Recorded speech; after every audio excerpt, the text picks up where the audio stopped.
प्रिय भक्तों, आज का अपना विषय रहेगा दुख का कारण क्या है।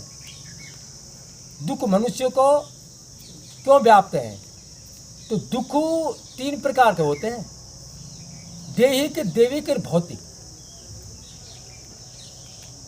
दैविक तो होता है जैसे ओला है, भूकंप है, बारिश है, सर्दी है, गर्मी है, ये देव की तरफ से ताप होता है, इसको दुख बोलते हैं, ये देव की तरफ से आया है। और एक होता है भौतिक। भौतिक दुख होता है कि संसारिक वैभव हमारे पास में नहीं है, स्त्री, पुत्र, कुटुंब, परिवार, धन दौलत, महल मकान, मान सम्मान, ये संसारिक वैभव की कमी हमारे पास आती है, तो ये भौतिक दुख में आता है।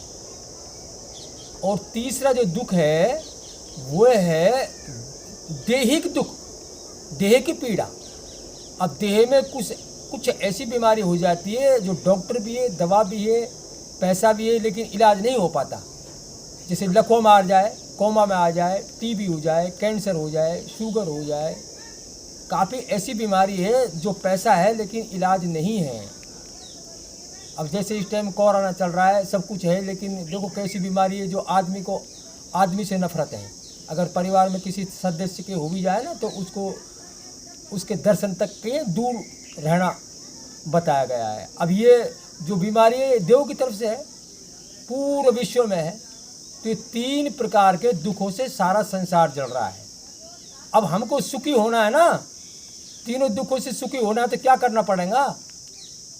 तीनों प्रकार के दुखों से रहित होना है, दुखों से छुटकारा लेना है, तो भगवान की भक्ति करनी पड़ेगी, सर्वज्ञ प्रभु की। जो पूर्ण सर्वज्ञ प्रभु, जिसकी यह संसार है, जिसकी प्रेरणा से ब्रह्मा, विष्णु, महेश, राम, कृष्ण, देवी देवताएं, हम तुम सब काम कर रहे हैं, उनको बोलते हैं सर्वज्ञ प्रभु। रामचरितमानस में है ये सर्वज्ञ प्रभु। जो मनु महाराज तपस्या करते हैं तो वो सर्वज्ञ प्रभु की तपस्या करते हैं, लेकिन वो लास्ट में जा करके और फिर विष्णु पे आ जाते हैं, जब विष्णु ही राम पढ़ करके आते हैं। वो सर्वज्ञ प्रभु नहीं आता है, क्योंकि वो सर्वज्ञ प्रभु की भक्ति करते करते और साकार रूप में आ गए, दर्शन मांग लिया, और उन्होंने पुत्र मांग लिया। तो पुत्र और दर्शन में विष्णु को आना पड़ता है सर्वज्ञ प्रभु की प्रेरणा से। तो वो सर्वज्ञ प्रभु की प्रेरणा से ब्रह्मा, विष्णु, महेश, राम, कृष्ण, ये सब सृष्टि का काम कर रहे हैं। और आपको अगर विस्तार देखना है ना, ये तो सर्वज्ञ प्रभु वाली वीडियो अपन ने छोड़ रखी है केवल मोक्ष पे, कि पूर्ण सर्वज्ञ प्रभु राम बन के क्यों नहीं आए, विष्णु क्यों आए।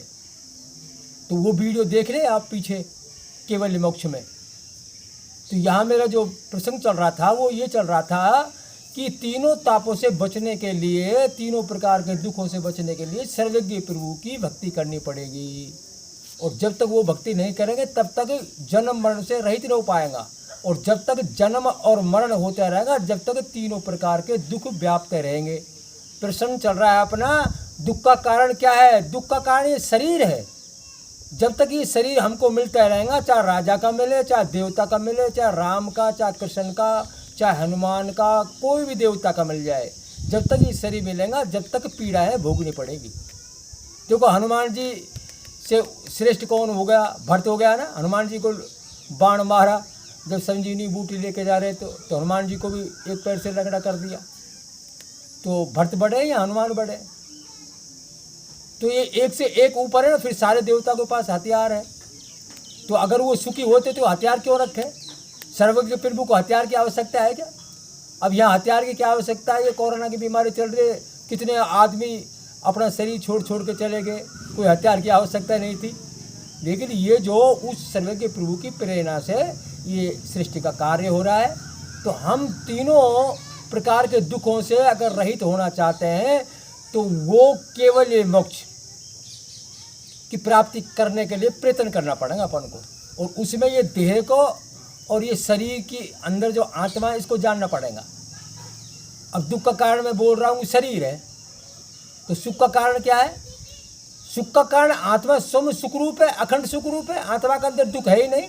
जैसे रामचरितमानस में ये चौपाई लिखी हुई है ना, आत्मा के और ईश्वर के, परमात्मा के बारे में। ईश्वर को अंश बताया इस परमात्मा को। सुनऊं तात ये अखत कहानी, समझत बने न जाए बखानी। ईश्वर अंश जीव अविनाशी, चेतन अमल सहज सुख राशि। सुनऊ तात है अखत कहानी, समझत बने न जाए बखानी। ईश्वर अंश जीव अविनाशी, चेतन अमल सहज सुख राशि। तो गरुड़ जी काकभूषण जी से कहते हैं, हमारे लिए कह रहे हैं वो माध्यम बन करके, ये ईश्वर का अंश सुखरूप है, परमात्मा सुखरूप है, लेकिन शरीर रूपी वस्त्र पहना करके इसके सामने भ्रम आ गया दुखों का। भ्रम उसको बोलते हैं जो है नहीं।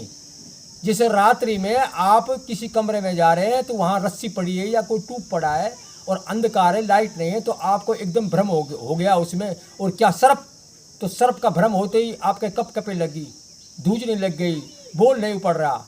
और जब उजाले में लाइट से या टॉर्च से देखा तो वो रस्सी थी, तो उसमें भ्रम हुआ। वो सर्प तो उसमें नहीं था ना, तो कपकपी क्यों लगी, घबराए क्यों, जब उसमें था नहीं, पहले भी नहीं था और बाद में भी नहीं था। जब टॉर्च उजाला देखा, लाइट जला करके देखा, तब भी सर्प नहीं था और पहले भी सर्प नहीं था। तो इसको बोलते हैं भ्रम। ऐसी तरह से हमको शरीर रूपी वस्त्रों के कारण भ्रम पैदा हुआ है। परमात्मा सुख रूप है तो उनकी सृष्टि भी सुख रूप है, दुख का तो लेश भी नहीं है, लेकिन दुख एक भ्रम है और भ्रम रूप उनकी सृष्टि है। अब जैसे सपना दिख रहा है अपन को रात्रि में, सपने में सर काटे को बिन जागे दुख दूर ना हो। सपने में हमारा सिर काटने को भग रहा है तो कितना दुखी हो रहे हैं हम, लेकिन जागने के बाद में दुख कहाँ है, दुख तो गया, वो सपना दिख रहा था। तो इसी तरह से अब भी हम जो वर्तमान में देख रहे हैं ये सपना ही है। इसीलिए शिव जी ने कहा है ना उमा से, उमा कहूँ मैं अनुभव अपना, सत हरि भजन जगत सब सपना। उमा कहूँ मैं अनुभव अपना, सत हरि भजन जगत सब सपना। तो ये संसार भी एक सपने के समान है जो दुख व्याप रहे हमको। तीन प्रकार के जो दुख व्याप रहे ना, देहिक, देविक, भौतिक, ये भी सपना है जागृत का। मान लो कलयुग में 100 वर्ष की उम्र है तो ये 100 वर्ष तक का सपना दिख रहा है। जब शरीर छूटेगा तो कहाँ है, हम तो गए जहाँ से आए थे वहाँ। तो इसलिए जब तक शरीर मिलता रहेगा तब तक ये सपना रूपी दुख हमारे सामने बना रहेगा। इसीलिए साधु संत जन्म मरण से रहित होने के लिए प्रयत्न करते हैं और केवल मोक्ष की प्राप्ति के बिना जन्म मरण का अंत नहीं होगा। जब तक जन्म मरण का अंत नहीं होगा, जब तक दुखों से पीछा नहीं छूटेगा। इसीलिए तुलसीदास जी ने रामचरितमानस की चौपाई में कहा है, ज्ञान पंथ के पान की धारा, परत खंगेश ने ला गई वारा। जो निर्विघ्न पंथ निर्वेही, सो केवल परम पद लेही। कहत कठिन समझत कठिन साधन कठिन विवेक, होए गुनाचर न्याय जो पुण्य प्रतियुग अनेक। कहत कठिन समझत कठिन साधन कठिन विवेक, होए गुनाचर न्याय जो पुण्य प्रतियुग अनेक। ज्ञान कहने में कठिन, समझने में कठिन, साधने में कठिन, और ज्ञान और तलवार किसी दूसरे के लिए होती है। ज्ञान पंथ कृपान की धारा, परत खंगेश ने लागे वारा। जो निर्विघ्न पंथ निर्वेही, सो केवल्य परम पद लही। अपन ने जो केवल्य मोक्ष चैनल का नाम रखा है ना, वो इसलिए रखा है कि दुखों से अगर छुटकारा पाना है, दुखों से रहित होना है, तो केवल्य परम पद की प्राप्ति कीजिए। और उसके लिए हमको ज्ञान चाहिए। ज्ञान किसका चाहिए, शरीर का और आत्मा का। अब शरीर तो ये है और आत्मा ये है। आत्मा सुख रूप है, शरीर जड़ रूप है। शरीर के कारण हमको दुख हो रहा है। जैसे आकाश में रात्रि में आप चंद्रमा देखो तो अंगली लगाओ आंख के पास में, आपको 2 चंद्रमा दिखाई देंगे, और अंगली को हटाओ तो एक। तो सब तो यही है ना कि अंगली की वजह से 2 दिखाई दे रहे हैं। ऐसे शरीर रूपी वस्त्रों के कारण हमको तीनों प्रकार के दुख व्याप रहे हैं। अगर शरीर ना मिले तो आत्मा स्वयं सुख रूप है। और इसके लिए हमने केवल मोक्ष में देख वीडियो छोड़ रखे, उनको भी देखे आप, है ना। तो दुख का कारण ये शरीर है। जैसे कांटा किसी के लग जाता है तो कांटे को कांटे से निकाल लो आप, पहले तुम्हारे कोई कांटा लग गया है तो दूसरा कांटा लो और उस कांटे को निकाल लो, दुख मिट जाएगा। इसी तरह से दुख का कारण भी ये शरीर है और सुख का कारण भी ये शरीर है। अगर अब हमारे शरीर रूपी वस्त्र पहनकर हमको जो दुख व्याप रहे ना 3 प्रकार के, तो शरीर रूपी वस्त्रों से ही केवल मोक्ष के लिए प्रयत्न करे, प्रयास करे।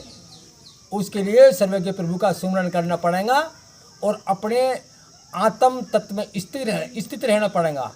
अपना जो स्वरूप है सत्य चित्त आनंद, इसमें स्थित रहना पड़ेगा। ये परहेज है और सर्वज्ञ प्रभु का सुमरण करना पड़ेगा। उसके लिए हमने वीडियो छोड़ रखे केवल मोक्ष में, वो देखें। यहाँ मैं सत्संग को विश्राम देता हूँ।